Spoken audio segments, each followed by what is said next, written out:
প্রিয় ভিউয়ার্স, আসসালামু আলাইকুম। ডিনতিতে পত্র জারির পর আপনার প্রথম কাজ হচ্ছে নোট নিষ্পত্তি করা, কারণ নোট নিষ্পত্তি ছাড়া পত্র জারির কাজটি অসম্পূর্ণ রয়ে যাবে। এজন্য নোট নিষ্পত্তির বিষয়টি অত্যন্ত গুরুত্বপূর্ণ। অনেকে পত্র জারির পর নোট নিষ্পন্ন করেন না, ফলে মাসিক রিপোর্ট দেওয়ার সময় নোট নিষ্পন্ন না করার ফলে আপনি কতগুলো পত্র জারি করেছেন তার হিসাব ঠিকমতো পাবেন না। এজন্য পত্র জারির পর কিভাবে নোট নিষ্পত্তি করা হয়, আজকে সে বিষয়টি নিয়ে আলোচনা করব। দেখুন, এখানে কিন্তু পত্র জারির পর নোটটি নিষ্পন্ন করা হয়নি। নোট নিষ্পন্ন না হলে আমরা কিভাবে বুঝব? নোট নিষ্পন্ন অপশনটিতে হলুদ চিহ্ন থাকবে।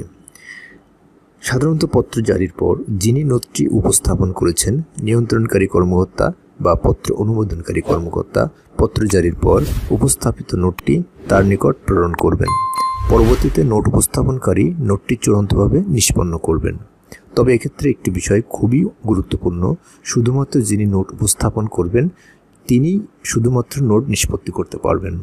এখানে প্রাপক বাছাই সম্পন্ন করে প্রেরণ করুন অপশানে ক্লিক করে নোটটি মূল প্রাপকের নিকট প্রেরণ করুন। এরপর এখানে দেখুন নোট নিষ্পন্ন অপশনটি হলুদ চিহ্নিত হয়ে আছে। নোট নিষ্পন্ন অপশনটির উপর ক্লিক করলে হ্যাঁ এবং না দুটি অপশন আপনার সামনে চলে আসবে। এখান হতে হ্যাঁ অপশনটিতে ক্লিক করে নোটটি চূড়ান্তভাবে নিষ্পন্ন করুন। দেখুন, নোটটি নিষ্পন্ন সফলভাবে সম্পন্ন হয়েছে। এভাবে আপনার যতগুলো নোট অনিষ্পন্ন রয়েছে সবকটি নোট এভাবে নিষ্পন্ন করতে পারবেন।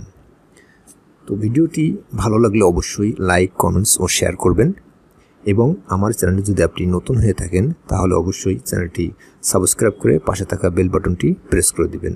তো সবাই সুস্থ থাকবেন, ভালো থাকবেন, এই প্রত্যাশায় শেষ করছি। আল্লাহ হাফেজ।